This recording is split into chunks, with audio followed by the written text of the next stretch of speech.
All right. Do you have parachute pants in the 80s? I had, Zubas. Zubas. I did have Zubas. Those are cool. I did have, obviously plaid bell-bottom pants and platform shoes in the 70s. When I took Lori Hendrickson to junior prom. How's Lori doing these days? I don't know. Don't know. Lori Hendricks. I asked Diane Hornbecker to prom and she rejected me. What? Crushed. Diane Hornbecker. She said no. She Things are said getting no. heavy. I think you're supposed to be on the couch laying down. So I got a funny story, Warren, I'll tell you off camera about my sister. Happened yesterday. Off camera. Can we start with No that? recording. No, we can't, no, we can't start. Turn the cameras off. Let's go. No, we'll do it later. We'll do it later. At least a lot of these folks don't care about it. I say. All right, what's on here? Let's talk baseball. Well, since I have the seat of power, I'm gonna defer to Jenny Kavner. Jenny, would you like to? Not ask a yet, question? Jen. I asked yesterday. Not yet. Yeah. Not Really? yet. Someone talked to your It's getting players? close. I haven't talked to the guys Oh, yet. you still have- We're getting close though. Okay, We're getting closer though. Like post-game? Doubt it. so. Maybe next likely few not days. today? I've sort of made a point that I'm not gonna announce until we start having night games. Tomorrow. Is that gonna change just like when Ginny arrives? No, you here all week? Yeah. Great. Yeah. You can ask me every day. Okay, I'll ask you every day. Okay. So it's not coming today, the announcement is not coming? No, it's not coming today. And maybe not tomorrow. Day game tomorrow. No, All right, night, well, night game tomorrow. Night Is it a night game Yeah. tomorrow? Yeah. Jeez. Tempe Diablo Stadium. A lot of night games. Tracy, you were there, weren't you in Tempe for, When we used to pick up rocks before practice? Yeah. Yeah. walk down the lower fields? Softball fields for the minor leaguers? Willie Horton with the Mizuno jacket? Maury Wills when he showed up?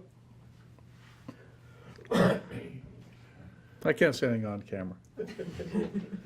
I can. Okay. All right, my first RD, question. let's go. All seriousness. I was talking to Garrett Hampson this morning. Okay. Because I was so impressed about that bunt that he laid down along Right. the third baseline. And he said he did that in his own volition. Right. And he said it's a skill, bunting, it's a skill that he takes a lot of pride in, he worked really hard at in Long Beach State. So can you just talk about the versatility, if you would, that he brings to the Sure. offense? That ability to bunt, that Yeah. ability to do those things, Well, and some I of mean, these are a that's- lost art. Yeah, I mean that's part of, what we're excited about is his potential as a major league player. This, the all-around game that he can play. Sort of the fellow that is fundamentally sound in, both offense and defense. By that I mean, hey, this is a guy that can, lay down a bunt, either sacrifice or bunt for a hit, which we saw yesterday. You put a hit and run sign on, he's going to make contact and put the ball on the ground. We think that the way he runs the bases is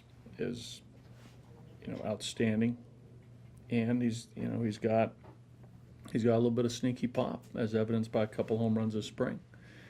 And his advancement through the minor league system fairly quickly shows what type of background he has from a very good college program.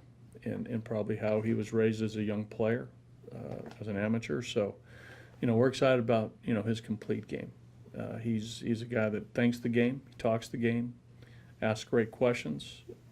In the dugout, clear thinker, good head, poised, multiple positions, right? We saw him in left field, you saw him at shortstop, you've seen him in center, you've seen him at second. And doesn't scare off at any position we put him in. I mean, he's got a nice way about him.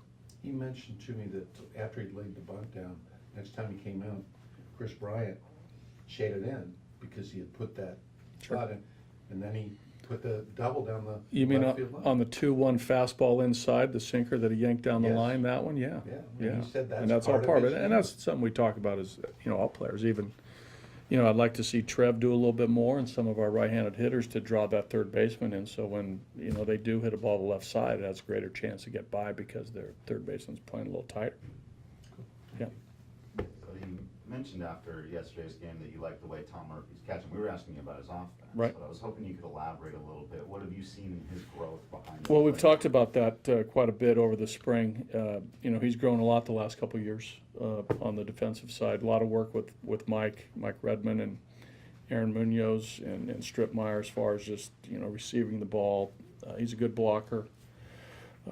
His receiving skills have improved, so I can't give Murph, enough credit for the hard work he's put on the defensive side. Much improved. I really like his game calling. Does a nice job there. So, he's really worked hard on that side. This goes back as far as the fall of 2016. So I'm very proud of Murph. Buddy, with still 3 guys back there, is there any possibility, I know it's not ideal, of going with 3? Hang on a minute. 3 guys back where? Catcher. Is there any possibility of going with 3 as the season starts? I see we have 5 guys here. Is that right? Yeah, Nicholas. Still in yeah. Nicholas and And Rabago, yeah, so we got 5 guys. I don't think we're gonna go with 5 guys. 5 guys. That's a burger. A lot of people compare that to In and Out. When it gets down to it. I prefer In and Out, but there's some people who like 5 guys. But we're not gonna go with 5 guys on the roster, Tom. Okay. How about 3? Like I said the other day, doubtful. Coach, we're toward the end of spring training now. Do you guys dial it in more toward like the beginning of the season? Do you Yes. change your thinking? Yes. My thoughts on that, or Yes, is that a please. yes or no question?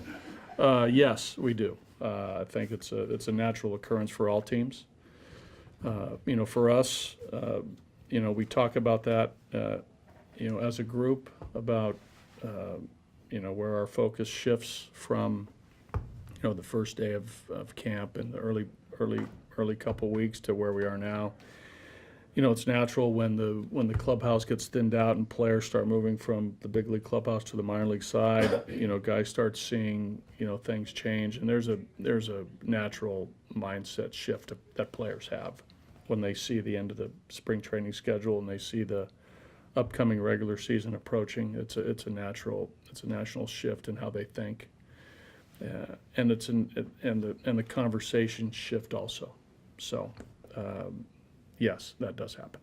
I know it's a couple of weeks old now, but you guys went down to Mexico to play international, and there's a couple teams in Japan Sure. now. What's your thoughts about that?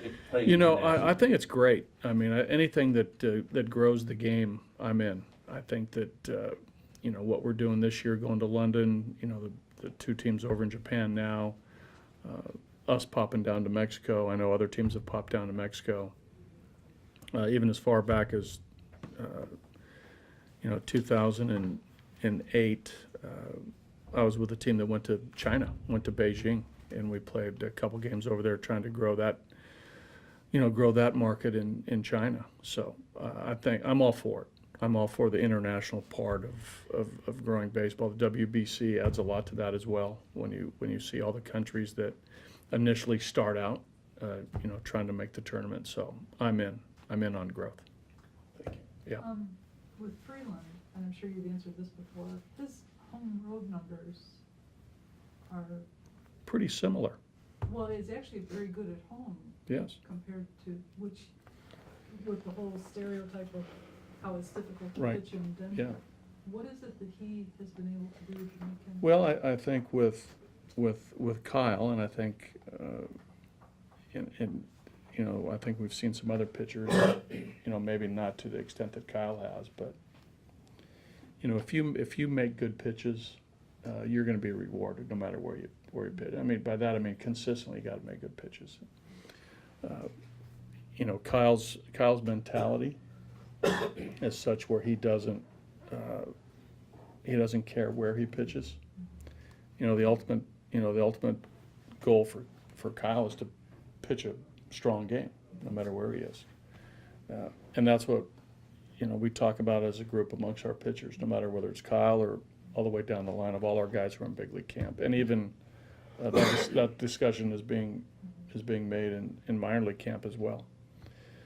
So, the mentality, I think, is first and foremost.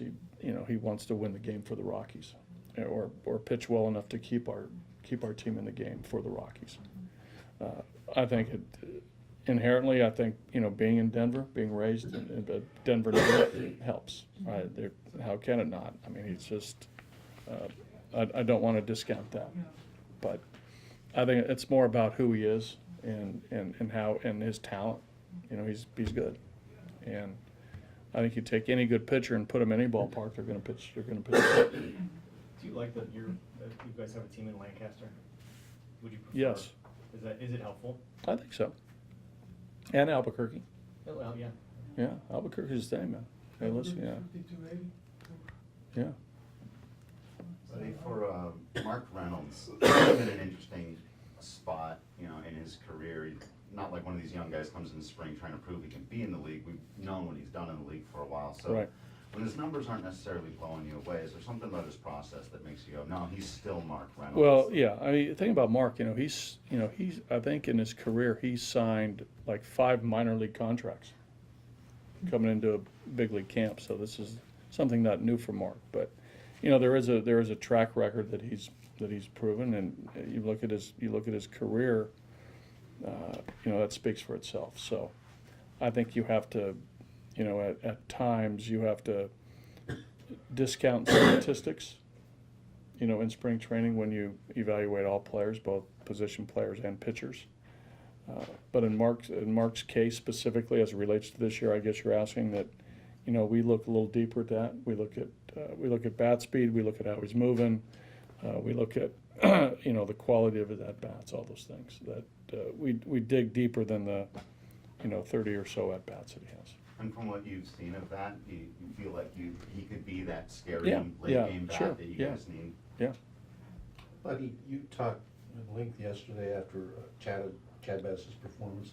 One thing I wanted to follow up on, how impressed have you been with his, I guess, mental strength, for lack of a better term, considering everything he's been through, first the testicular cancer and then the blisters last season, and for him to come in to camp like this and show up as well as he's done so far, that says a lot about him. Well, no, yeah, and I think that was, that's part of who he is. This just didn't happen overnight. He just didn't get this mental strength in 2 years. I mean, he had this prior to, all the unfortunate, personal occurrences that's happened. And that's just how he's built. This is developed, as a young boy, and then into, teenage years and into, your late teens and into college. I mean, this didn't happen. He just didn't get tough 2 years ago. Right.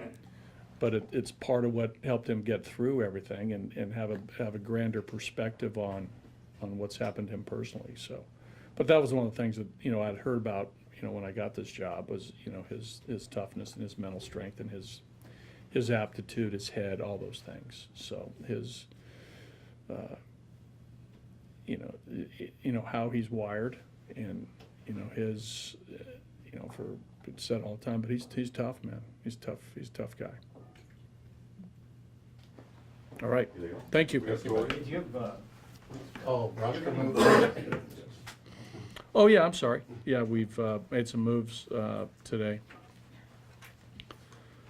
Peter Mooney, Peter Lambert, Sam Howard, Noel Cuevas, all have been moved over to the minor league side.